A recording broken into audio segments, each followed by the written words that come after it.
मैं कई दिनों से देख रही थी कि नौकरानी बार बार मेरे पास आती थी और कुछ कहे बगैर ही पलट जाती थी। शायद वो मुझे कोई बात बताना चाहती थी। जब मैंने उसे 3-4 बार यही करते देखा, तो एक दिन पूछ ही लिया, सुमित्रा, सब ठीक है ना? तुम्हें कोई बात करनी है मुझसे? मुझे लगा था, शायद उसे पैसों की ज़रूरत होगी, क्योंकि अक्सर गरीब लोगों की यही समस्या रहती है कि उन्हें हर वक्त पैसों की ज़रूरत होती है। मैंने उससे पूछ लिया, पैसों की ज़रूरत तो नहीं? सुमित्रा कहने लगी, नहीं नहीं मैडम जी, मुझे पैसों की ज़रूरत नहीं है, बल्कि मैं आपसे कोई और बात करना चाहती थी। उसके चेहरे पर चिंता की लकीरें साफ दिखाई दे रही थीं। मैंने कहा, सुमित्रा, जल्दी बताओ, मुझे हॉस्पिटल के लिए देर हो रही है। सुमित्रा कहने लगी, मैं बस आपसे यही कहना चाहती हूँ कि आप नाइट शिफ्ट ना किया करें। मैंने चौंककर और थोड़े गुस्से से उसे देखा। उसकी यह बात कहने का क्या मतलब था कि मैं नाइट ड्यूटी न करूं? आखिर वो होती कौन है मुझे सलाह देने वाली? मुझे गुस्से में देखकर वह बगैर कुछ कहे वहां से चली गई। मैंने सोचा, शायद मेरे जाने के बाद उसे घर के ज्यादा काम करने पड़ते होंगे, इसलिए वह ऐसा कह रही है। वैसे भी कई दिनों से उसका बर्ताव कुछ बदला बदला सा लग रहा था। मैंने सोचा कि उस पर नज़र रखनी चाहिए। आखिर पता तो चलना चाहिए कि उसके दिमाग में क्या चल रहा है। खैर, उस दिन मैं अस्पताल चली आई। वैसे तो मैं दिन की ड्यूटी ही किया करती थी, लेकिन पिछले 4 साल से मैं नाइट शिफ्ट कर रही थी और मुझे इसमें इसलिए भी कोई समस्या नहीं होती थी कि अब तो बच्चे बड़े हो गए थे। वैसे भी मैंने सुमित्रा को फुल टाइम के लिए रखा हुआ था कि वो दिन रात हमारे ही घर में रहे। शाम को तो मेरा पति भी घर से चला जाता था, इसलिए मुझे कोई चिंता नहीं रहती थी। लेकिन पिछले कुछ दिनों से सुमित्रा के बारे में मुझे अजीबोगरीब ख्याल आने लगे थे कि कहीं वह मेरी पीठ पीछे कुछ गलत ना कर रही हो। अक्सर मैं अपने साथ वाली औरतों से बातें सुनती थी कि ऐसे ही कोई औरत अपने घर को अपनी नौकरानी के हवाले छोड़कर नौकरी करती थी तो उसके पति ने उसकी नौकरानी से ही अफेयर चला लिया और चुपकर उससे शादी भी कर ली। जब से मैंने ये खबर सुनी थी, मुझे तो किसी भी पल चैन नहीं मिल रहा था। एक तरफ तो मुझे अपने पति पर पूरा विश्वास था कि मेरा पति ऐसा कुछ भी मेरे साथ नहीं कर सकता और मुझे उस नौकरानी पर भी विश्वास था क्योंकि वह एक बहुत ही शरीफ औरत है। लेकिन फिर मैंने सोचा कि किसी को बदलते हुए देर ही लगती है। मैंने अपने पति और नौकरानी पर नज़र रखने का फैसला कर लिया। मैं सुबह देर तक सोई रहती थी, इसलिए मेरे पति सुमित्रा के हाथ का ही नाश्ता करके चले जाते थे। मैंने सोचा कि मुझे खुद उठकर उनको नाश्ता बनाकर देना चाहिए, लेकिन सारी रात ड्यूटी करने के बाद मैं इतनी थक जाती थी कि जब मैं 6 बजे लौटकर घर आई, तो गहरी नींद सो जाती थी और फिर उठने का मन ही नहीं करता था। 6 बजे की सोई में दोपहर 2 बजे उठा करती थी। लंच करने के बाद मैं अपने प्राइवेट क्लिनिक पर बैठ जाया करती थी, क्योंकि अस्पताल की नौकरी के अलावा मैंने एक प्राइवेट क्लिनिक भी बना रखा था जिसमें मैं गरीब लोगों का मुफ्त में इलाज किया करती थी। क्लिनिक से आने के बाद, शाम की चाय पीने के बाद मैं अस्पताल चली जाया करती थी। कभी कभी मेरे पति मुझसे शिकायत भी करते कि, सुमैया, तुमने तो अपनी जिंदगी को इतना बिजी कर लिया है कि उसमें मेरे लिए टाइम ही नहीं है। आखिर मुझे भी तुम्हारी जरूरत महसूस होती है। लेकिन मेरे पति बहुत अच्छे थे। मैं उन्हें बहुत जल्दी मना लिया करती थी और वो भी मेरी बात को समझ जाया करते थे। जिंदगी की यही रूटीन चल रही थी। कुछ दिन तो यूं ही सुकून से गुजर गए। मुझे ऐसी कोई भी बात नजर नहीं आई, तो मैं भी कुछ सुकून से हो गई थी। लेकिन सुमित्रा एक दिन फिर मेरे पास आए और कहने लगी, मैडम जी, अगर आप मेरी बात माने तो आप अपनी ड्यूटी दिन की समय में करवा लो। आपके जाने के बाद आपके हिस्से की सजा मुझे भुगतनी पड़ती है। इस बार वह बहुत गुस्से से कह रही थी और अपनी बात खत्म करके वहां से जा चुकी थी। उसकी बात सुनकर मैं तो हैरान रह गई थी कि मेरे हिस्से की सजा का क्या मतलब था। कहीं वह मेरे हिस्से का समय मेरे पति के साथ तो नहीं गुजर रही थी। ये सोचते ही मेरे कदमों तले से जमीन जैसे सरकने लगी थी। मेरा विश्वास, जो मेरे पति के ऊपर था, वह डगमगाने लगा था। लेकिन फिर मैंने सोचा कि नहीं, ऐसा नहीं हो सकता, वह बस ऐसे ही कह रही होगी। लेकिन फिर भी मुझे जानना तो चाहिए कि आखिर उसकी इस बार बार की जिद के पीछे मकसद क्या था, कि मैं नाइट शिफ्ट ना करूं, दिन की ड्यूटी कर लूं। मैं एक डॉक्टर थी और मैंने सारी जिंदगी ईमानदारी से काम किया था और कभी किसी का एहसान नहीं लिया था। अस्पताल वाले जो भी ड्यूटी लगाते हैं, मैं खुशी से उसे स्वीकार करती थी और पूरी लगन से उसको निभाती थी। अभी भी नाइट शिफ्ट के लिए बात कर रखी थी कि मैं नाइट ड्यूटी कर लूंगी, मुझे कोई दिक्कत नहीं है और अब इसे मैं अचानक से छोड़ नहीं सकती थी, मेरी बात खराब हो जाती। इतने सालों से मैं मेहनत से काम कर रही थी और कभी मैं अपनी बात से नहीं मुकरी थी। पूरे स्टाफ को मेरे ऊपर बहुत ज़्यादा भरोसा था, लेकिन मैं इस तरह अपने घर को तोड़ना भी नहीं चाहती थी। मैंने सोचा कि कुछ ना कुछ तो करना ही होगा। सुमित्रा मेरे घर पर पिछले 1 साल से नौकरी कर रही थी और एक अरसे के दौरान ना तो उसे मुझसे कोई शिकायत हुई थी और ना ही मुझे उससे। वो एक विधवा औरत थी, जिसके 2 बच्चे थे, जिनको पालने की खातिर वह मेरे घर पर नौकरी करती थी। मैंने उसे नौकरी के पहले दिन ही कह दिया था कि तुम्हें 24 घंटे के लिए यहीं पर रहना होगा। उसके बच्चों की टेंशन नहीं थी क्योंकि उसके बच्चों की देखभाल करने के लिए उसके माँ बाप थे और वह गांव में रहते थे। वह अकेले ही हमारे घर पर रहती थी, जो भी तनख्वाह उससे मिलती वह अपने गांव अपने बच्चों की देखभाल के लिए भेज दिया करती थी। हालांकि मैंने उसे कई बार कहा भी था कि अगर तुम चाहो तो अपने बच्चों को भी यहाँ पर बुला सकती हो, जहाँ तुम रहती हो वहाँ पर तुम्हारे बच्चे भी रह लेंगे, मगर ना जाने क्या बात थी कि वह मना कर देती थी। उसके साथ समय बहुत अच्छा गुजर रहा था, आज तक उसने कभी किसी की शिकायत नहीं की थी। लेकिन अब पिछले कुछ दिनों से मैं देख रही थी कि उसका बिहेवियर अजीब सा हो गया है। वह बस हर बार मुझे एक ही बात कहती रहती कि मैडम जी अपनी ड्यूटी दिन के समय करवा लो, रात को घर पर रहा करो। मुझे कुछ समझ नहीं आती थी, आखिर रात को ऐसा घर पर क्या होता है जिसकी वजह से वह इतना घबराकर मुझे ये बात कहती है। एक दिन ऐसा हुआ कि मैं ड्यूटी पर थी कि अचानक एक नर्स मुझे आकर कहने लगी कि कोई औरत है, बड़ी दूर से आपसे मिलने आई है।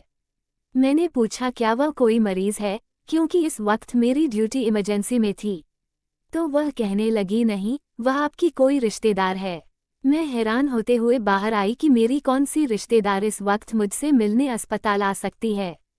मैं बाहर गई तो एक अनजान औरत को सामने खड़ा पाया। मैं हैरत के मारे उसे देखकर पूछा आप कौन हो और मुझसे क्यों मिलना चाहती हो, तो वह कहने लगी क्या आप ही डॉक्टर सुमैया हैं। मैंने कहा जी हाँ, मैं ही डॉक्टर सुमैया हूँ। मेरी बात सुनकर उसने एकदम से मोबाइल निकाला और मेरी तस्वीर खींचकर अचानक से भाग गई। मुझे तो कुछ सेकंड के लिए समझ नहीं आया कि मेरे साथ हुआ क्या, और जब तक मैं समझती वो मुझसे दूर भाग चुकी थी। मैं जल्दी से उसके पीछे भागी कि उससे पूछ सकूं कि उसने मेरी तस्वीर क्यों ली है और आखिर वह है कौन, लेकिन वो बहुत तेजी से भागती हुई मुझसे बहुत दूर जा चुकी थी। मैं परेशान होती हुई वापस आ गई और सोचने लगी है भगवान यह मेरे साथ क्या चल रहा है, कौन थी वह औरत और यहाँ क्यों आई थी। पता नहीं क्यों मुझे बहुत बड़ी गड़बड़ का एहसास हो रहा था, जैसे कुछ बड़ा होने वाला है। मेरी छठी इंद्री बार बार मुझे इशारे दे रही थी कि शायद मेरी जिंदगी में कुछ तो बहुत गलत होने वाला है। मैं ये बात जानती थी कि मैं अपने घर वालों और अपने पति को बहुत ज़्यादा नज़रअंदाज कर रही हूँ, क्योंकि रात को ड्यूटी बहुत थका देने वाली होती है और सुबह तक मैं लेट से उठती थी। जब मैं सोकर उठी तब तक मेरे पति ऑफिस के लिए निकल चुके होते थे और जब रात को ड्यूटी पर जाना होता था तब तक वह ऑफिस से आते ही नहीं थे। अजीब सी जिंदगी हो गई थी। काफ़ी दिनों से मेरे पति से तो मेरी बातचीत ही नहीं हो पा रही थी। मुझे इस बात का एहसास हुआ तो मैंने फ़ौरन से अपना मोबाइल निकाला और अपने पति को कॉल करने लगी। मैंने सोचा कम से कम फ़ोन पर ही बात कर लूं, लेकिन मेरे पति मेरा फ़ोन नहीं उठा रहे थे। फिर मैंने उनके ऑफिस के नंबर पर कॉल की तो उनकी सेक्रेटरी ने बताया कि वह तो पिछले कई दिनों से दफ्तर ही नहीं आ रहे। सेक्रेटरी की बात सुनकर मैं हैरान रह गई थी, मुझे तो कुछ खबर ही नहीं थी कि वह दफ्तर जा भी रहे हैं या नहीं। लेकिन परेशानी वाली बात तो ये थी कि रोजाना घर से दफ्तर के लिए निकलते थे, फिर ऐसे कैसे वह कहीं जा सकते हैं। अगले दिन मैंने सोचा कि मैं छुट्टी कर लेती हूँ। जब मैं ये बात घर में बताई तो सब बहुत खुश हुए, खासतौर पर मेरी नौकरानी सुमित्रा के चेहरे पर तो खुशी के हाव भाव नजर आ रहे थे। रात का खाना खाकर फ्री हुई तो मैं ऐसे ही टहलने के लिए बाहर आ गई तो मैंने देखा सुमित्रा किसी से फ़ोन पर बात कर रही थी और वो किसी को बता रही थी कि मैडम जी आज घर पर ही है, शुक्र है कि आज मेरी जान छूट गई, वरना तो उनके हिस्से की सजा भुगते भुगते शायद मेरा दम ही निकल जाता। जब मैं उसके करीब गई तो उसने जल्दी से घबराकर फ़ोन बंद कर दिया और मैंने उससे पूछा कि किससे बात कर रही हो, तो कहने लगी किसी से भी नहीं, अम्मा से अपने बच्चों का बस हालचाल पूछ रही थी। मुझे अब सुमित्रा के बारे में शक हो चुका था, यह कोई तो खिचड़ी जरूर पक रही है या फिर मुझसे कोई ऐसी बड़ी बात छुपा रही है। कहीं ऐसा तो नहीं, ये किसी गलत काम में पड़ गई हो। मैंने सोचा कि आज घर पर रहकर देख लेती हूँ कि आखिर यहाँ पर ऐसा होता क्या है, लेकिन मुझे तो कुछ भी ऐसा गलत महसूस नहीं हुआ। सब लोग बड़े आराम से सोए रहे। मेरा पति मेरी छुट्टी का सुनकर बहुत खुश हुआ था, कहने लगा कि कितना समय हो गया है, हमें एक साथ समय गुजारने का मौका ही नहीं मिला। मैं भी सोचने लगी क्या ये सच में खुश है या खुश रहने का नाटक कर रहे हैं। मैं उसे खोजती हुई नज़रों से देख रही थी, कहीं ऐसा तो नहीं कि मेरे घर से जाने के बाद उसका और मेरी नौकरानी का कुछ चक्कर चलता हो, इसलिए वह मुझे कहती है कि आप घर पर ही रहा करें। मेरी एक बेटी और एक बेटा था, बेटी कॉलेज में पढ़ती थी, बेटा छोटा था और वह स्कूल जाता था। इस घर में हम बस 4 ही लोग थे और मेरा ख्याल था कि इतने सारे लोगों के लिए सिर्फ एक ही नौकरानी काफ़ी है। इसलिए मैंने कभी सुमित्रा के अलावा किसी और को रखने के बारे में सोचा ही नहीं। और अगर 1-2 बार मैंने अपने घर वालों से पूछा भी कि कोई और नौकरानी रख लूं तो सबने सुमित्रा की बहुत तारीफ करते हुए कहा था कि उसके होते हुए उन्हें कोई परेशानी नहीं, तो फिर क्या ज़रूरत है कोई दूसरी नौकरानी रखने की। तो मैं भी सुकून से हो गई थी। लेकिन कुछ दिनों से मैं देख रही थी कि सुमित्रा और मेरी बेटी रिया आपस में कुछ ज़्यादा ही प्यार से रहने लगे थे। रिया हर वक्त सुमित्रा के आसपास रहती, कभी उसके कमर में बाहें डाले खड़ी होती, कभी उसके गालों पर प्यार कर रही होती। मुझे ये देखकर बहुत अजीब लगता था, आखिर वह सुमित्रा को इतना प्यार क्यों करने लगी थी। मैं ये भी देख रही थी कि रिया तो सुमित्रा के करीब जाने की कोशिश करती थी, उसे प्यार करने की कोशिश करती थी, लेकिन सुमित्रा उससे दूर भागती थी। खैर उस दिन मैंने पूरा दिन और पूरी रात घर पर रहकर देख लिया था, मैं अस्पताल भी नहीं गई थी और क्लिनिक पर भी नहीं बैठी थी। मुझे कुछ भी गलत दिखाई नहीं दिया था, सिवाय इसके कि मेरी बेटी रिया सुमित्रा के कुछ ज़्यादा करीब होने की कोशिश कर रही थी। लेकिन मैं इस बात को इग्नोर कर दिया कि हो सकता है मैं तो घर पर रहती नहीं हूँ, सिर्फ सुमित्रा ही घर पर होती है, तो सुमित्रा से उसका दिल लगा होगा या फिर कोई और बात थी। मैंने घर पर रहकर देख लिया था, लेकिन ऐसा कुछ भी नहीं था। मैं अंदर ही अंदर अब चिढ़ गई, मैंने सोचा पता नहीं सुमित्रा के ड्रामे कब खत्म होगा। मैंने अगले दिन दोबारा से अपनी रूटीन के अनुसार अपनी नाइट ड्यूटी स्टार्ट कर ली। 2 दिन के बाद ही मैं सुबह जल्दी उठ गई थी, क्योंकि शाम में मुझे अपनी एक दोस्त की बर्थडे पार्टी में जाना था। मैंने सोचा कि उसके लिए कोई गिफ्ट लेकर जाती हूँ। मैं यही सोचकर बाजार गई, वहाँ मुझे एक जगह पर रुकना पड़ा। सामने की मंजर ने मुझे एकदम पत्थर का बना दिया था, क्योंकि मेरा पति एक अस्पताल के अंदर जा रहा था। भला उसे अस्पताल जाने की क्या जरूरत थी? वो तो एकदम भला चंगा था, उसे कोई भी तकलीफ नहीं थी। मैं भी उसके पीछे पीछे अस्पताल चली गई। मैंने देखा वह एक कमरे के अंदर चला गया। मैंने खिड़की से अंदर झांक कर देखा तो वह एक औरत को कुछ पैसे दे रहा था। उस औरत को मैं पहचान नहीं पा रही थी, क्योंकि उस औरत की मेरी तरफ पीठ थी। उस औरत को पैसे देने के बाद और उसे हाथ मिलाकर मेरा पति जल्दी से बाहर चला गया। उसके बाद उस औरत ने किसी को फ़ोन किया और थोड़ी देर बाद जो औरत आई, उसे देखकर मैं आंखें झपकना भूल गई थी। फटी फटी आंखों से उसे देख रही थी। वो औरत कोई और नहीं बल्कि सुमित्रा ही थी। उस औरत ने सुमित्रा को कुछ पैसे दिए। सुमित्रा ने उसका धन्यवाद किया और वहां से चली गई। आखिर यह सब क्या था? मुझे कुछ भी समझ नहीं आ रहा था। मेरे पति ने पहले उस अनजान औरत को पैसे दिए और फिर उस अनजान औरत ने मेरे पति के दिए हुए पैसों में से कुछ पैसे सुमित्रा को दे दिए। आखिर यह सब चक्कर किया था। और जब उस औरत ने मेरी तरफ चेहरा घुमाया तो मैं दंग रह गई थी। मैं उस औरत को कैसे भूल सकती थी? इतने दिन गुजर जाने के बावजूद उसका चेहरा मेरे दिमाग में फिट हो गया था। ये तो वही औरत थी जिसने उस दिन मेरी तस्वीर ली थी और भाग गई थी। इसका मेरे पति के साथ आखिर क्या संबंध है? मैंने सोचा कि मैं अभी जाकर उसे पूछ लेती हूँ, लेकिन इससे पहले ही उस औरत के पास कोई और दूसरा आदमी आए, एक दूसरे से हाथ मिलाते हुए वहां से चले गए। ये सब देखकर अब तो मुझे पक्का विश्वास हो गया था, जरूर मेरे खिलाफ कोई गहरी साजिश की जा रही थी और इसमें मेरा पति और मेरी नौकरानी सुमित्रा भी शामिल थे। मैंने फैसला कर लिया था, आज मैं इन दोनों को रंगे हाथों पकड़कर ही रहूंगी। रात को जब मैं नाइट ड्यूटी के लिए जाने लगी तो उस समय तक मेरे पति भी घर आ चुके थे और मुझे कहने लगे कि मैं भी तुम्हारे साथ ही निकलता हूँ, मुझे एक जरूरी काम से शहर से बाहर जाना है। मैं परेशान हो गई कि अगर यह भी घर से बाहर रहेंगे तो फिर मैं इन्हें रंगे हाथों कैसे पकड़ूंगी। लेकिन फिर मैंने सोचा कि चलो कोई नहीं, आज नहीं तो फिर किसी और दिन मैं हकीकत मालूम करके ही रहूंगी। अस्पताल में भी अपने ख्यालों में ही खोई रही, सोच सोच कर मेरा दिमाग फटने लगा, मेरे सिर में तेज दर्द होने लगा। सर्जन डॉक्टर राउंड पर आए तो मेरी खराब तबीयत देखकर कहने लगे, मेरा ख्याल है कि आप नाइट ड्यूटी नहीं दे सकेंगी, आपको घर चले जाना चाहिए। सिर में इतनी तेज दर्द था कि मुझे भी लग रहा था कि मैं यहाँ अब और ज्यादा नहीं रुक सकती, वरना मेरी तबीयत और ज्यादा खराब हो जाएगी। मैं अपनी जगह किसी दूसरी डॉक्टर को ड्यूटी दी और बगैर बताए घर चली आई। आज से पहले मैं कभी यूं अचानक रात के समय घर पर नहीं आई थी। दरवाजा बंद था। मैंने सोचा उन लोगों को जगाने से अच्छा है मैं खुद ही अपनी चाबी से दरवाजा खोल लूं। अंदर दाखिल होते ही मुझे अंदाजा हो गया, शायद मेरे पति अभी तक घर वापस नहीं लौटे थे, क्योंकि उनकी गाड़ी वहां पर नहीं थी।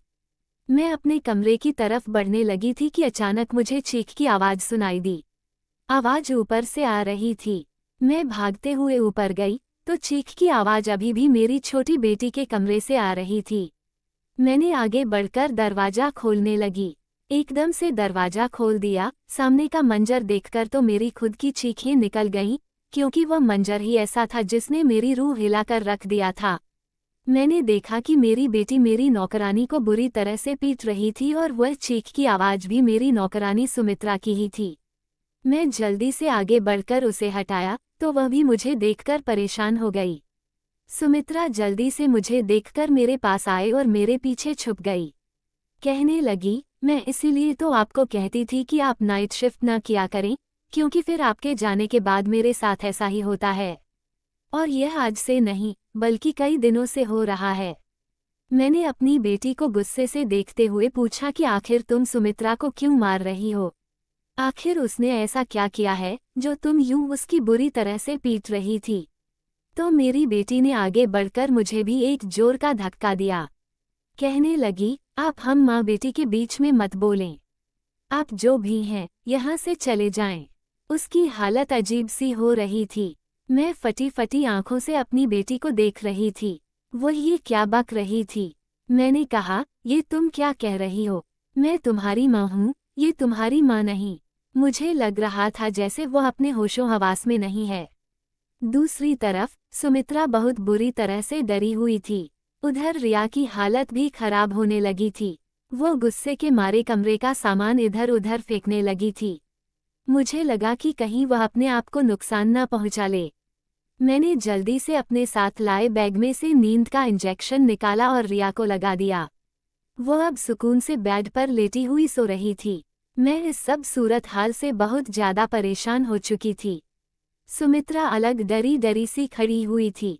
मुझे समझ नहीं आ रहा था कि आखिर यह सब हो क्या रहा था। मैंने पूछा कि यह सब क्या है और कब से हो रहा है और तुमने मुझे बताया क्यों नहीं? तो वह कहने लगी, आप मेरे साथ आइए, मैं आपको सब कुछ बताती हूँ। मैं अपनी बेटी को देख देख कर परेशान हो रही थी कि आखिर उसे क्या हो गया है। वो मुझे पहचानने से इनकार क्यों कर रही है? सुमित्रा कमरे से निकलकर नीचे की तरफ भागी, जैसे एक मिनट भी यहाँ पर रुकी तो रिया उसे फिर से पकड़ लेगी। मैं भी परेशान होती हुई नीचे आ गई तो वह कहने लगी, ये सब कुछ जो भी आपने देखा है वो आपकी वजह से ही हो रहा है। मैंने न कितनी बार आपको कहा कि आप नाइट शिफ्ट न किया करें, आप रात को घर पर रहा करें, लेकिन आप तो कुछ सुनने को तैयार ही नहीं थी। आप याद करें कि आपने आखिरी बार कब बच्चों के साथ बैठकर उन्हें प्यार किया था या उनके दिल की कोई बात सुनी थी? उसकी बात सुनकर एक पल को मैं चुप हो गई, क्योंकि वह सच कह रही थी। मुझे बचपन से ही डॉक्टर बनने का बहुत शौक था, इसलिए मैंने बहुत मुश्किलों के बाद अपने इस शौक को पूरा किया था। मेरे पति बहुत अच्छे थे और मेरे शौक के बारे में अच्छी तरह जानते थे। इसलिए उन्होंने शादी के बाद भी मुझे पढ़ने से नहीं रोका और बच्चे होने के बाद उन्होंने मुझे नौकरी करने की भी अनुमति दे दी। और शुरू से ही मेरे बच्चों को नौकरों ने ही पाला था। मैं भी अपनी पूरी कोशिश करती थी कि अपने बच्चों को समय दे सकूं, लेकिन एक डॉक्टर होने के नाते मेरी बहुत ज़्यादा जिम्मेदारियां होती थीं और मेरा ज़्यादातर समय अस्पताल में ही गुजरता था। लेकिन उसके बावजूद मैं हमेशा कोशिश करती थी कि अपने बच्चों को एक अच्छी परवरिश और उन्हें अच्छी शिक्षा दे सकूं। हालांकि मैं उन्हें ज़्यादा समय नहीं दे पाती, मगर इसका मतलब ये तो नहीं कि मैं उन पर ध्यान नहीं देती थी और उनसे प्यार नहीं करती थी। मेरी नौकरानी कहने लगी, रिया धीरे धीरे डिप्रेशन का शिकार होने लगी थी। उसे माँ बाप के प्यार की सख्त जरूरत थी, जो उसे नहीं मिल पा रहा था, क्योंकि उसके माँ बाप के पास उसके लिए समय नहीं है। मगर वह छोटी है, कॉलेज में गलत संगत में पढ़कर गलत आदतों का शिकार हो गई है। उसे माँ के प्यार की जरूरत होती है, जो उसे नहीं मिला। तो वह दिमागी मरीज बन गई। वह अपने अंदर की भड़ास और गुस्सा मुझ पर निकालती है। उस समय उसे लगता है कि मैं उसकी माँ हूँ और वह, क्योंकि आपसे कभी कोई शिकवा नहीं कर पाई, आपको कुछ नहीं कह पाई, इसलिए वह मुझे अपनी माँ समझते हुए मुझ पर अपना गुस्सा निकालती है। और जब सुबह होती है तो वह मुझसे ना सिर्फ माफ़ी मांगती है, बल्कि मुझे बहुत सारे पैसे भी देती है ताकि मैं आपको कुछ ना बताऊं। मैडम जी, मैं गरीब हूँ, बच्चों का और बूढ़े माँ बाप का पेट मैं अकेली पालती हूँ। रात को जो मारपीट और तकलीफ में सहती थी, सुबह जब आपकी बेटी मुझे पैसे देती है तो मैं भूल जाती थी कि रात को मैंने क्या तकलीफ सही थी। एक बार दिन में जब रिया मुझसे माफ़ी मांग रही थी और मुझे पैसे देने लगी, तो मैंने रिया से कहा, रिया, तुम मेरे ऊपर बहुत जुल्म करती हो, मुझे तुम्हारे पैसे नहीं चाहिए। मैं तुम्हारी माँ को तुम्हारी सारी बातें बता दूंगी। तुम पागल हो, तुम्हें तुम्हारी माँ पागल खाने में डाल देगी, तब तुम्हारी अक्ल ठिकाने आएगी। पागल खाने का नाम सुनकर रिया डर गई और उसी डर से उसने मुझे धमकाना शुरू कर दिया कि अगर तुमने मेरी माँ को कुछ भी बताया तो मैं तुम्हारी जान भी ले लूंगी। रिया दिमागी मरीज और धीरे धीरे उस पर पागलपन के दौरे भी पड़ने लगे थे, इसलिए मैं डर गई और आपको कुछ भी नहीं बता पा रही थी। आपको सारी बात तो नहीं बता सकती थी, लेकिन आपको यही कहती थी कि आप घर पर रहा करें। मैंने सुमित्रा से पूछा, सुमित्रा, ये सब कब से हो रहा है? सुमित्रा ने मुझे बताया, मैडम जी, ये पिछले 1 साल से चल रहा है। रिया का व्यवहार मेरे प्रति कभी तो पानी की तरह होता है, कभी कभी लाड और प्यार से जिद करती है, तो कभी कभी अपना सारा गुस्सा मेरे ऊपर निकाल देती है। कभी सारी रात मुझे अपने मनपसंद खाने बनवाकर मेरे हाथों से खाने की जिद करती है।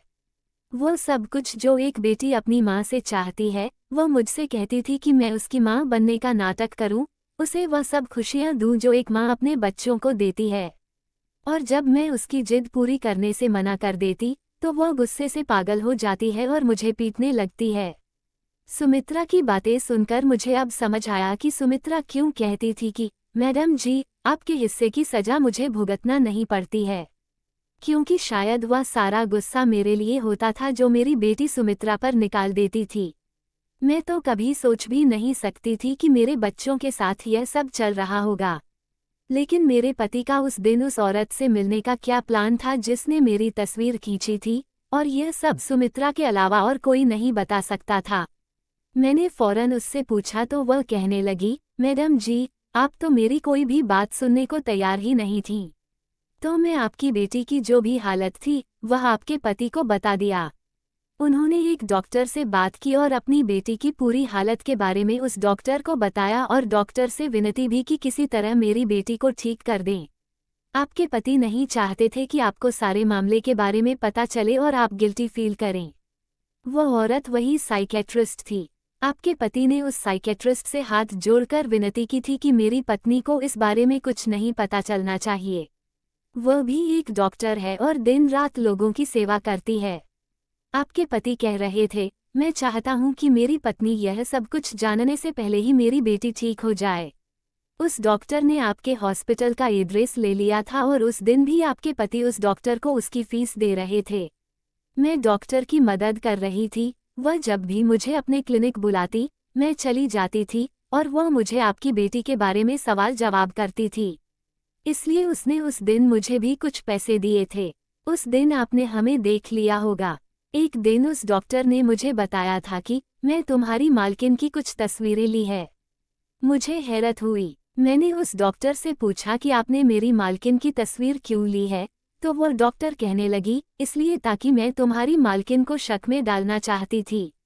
अब वो शक में पड़ गई है, तो वह अब अपने घर पर ध्यान देगी और अपने बच्चों पर भी ध्यान देगी।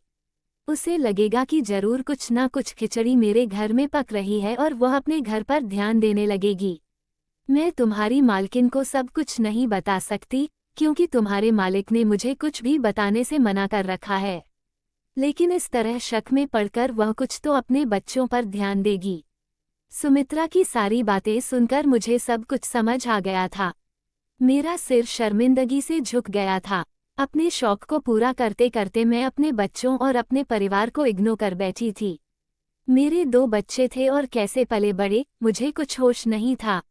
मेरी बच्ची शुरू से ही अपने आप में मगन रहने वाली थी और मैंने कभी उसे पर ध्यान ही नहीं दिया जिसकी वह हकदार थी। लेकिन मैं क्या जानती थी कि उसका यह नतीजा निकल सकता है। उस वक्त मुझे समझ आया कि हम माँ बाप को अपने करियर के पीछे इतना भी पागल नहीं होना चाहिए कि अपने बच्चों को ही इग्नोर कर दें। मेरे पति को मुझे पर बहुत मोहब्बत थी, इसलिए वह नहीं चाहते थे कि मैं पछतावे की आग में जलूं। इसलिए वह खुद सारे मामले को डील करना चाह रहे थे। मगर मैं अब समझ गई थी कि शायद उस डॉक्टर के अलावा मुझे भी माँ का किरदार निभाना होगा। मैंने कुछ समय के लिए छुट्टी ले ली ताकि अपने घर, अपने बच्चों को समय दे सकूं और हम सब ने मिलकर मेरी बेटी को ठीक कर लिया। और मैं भी फिर उस दिन के बाद दिन की ड्यूटी लगवा ली।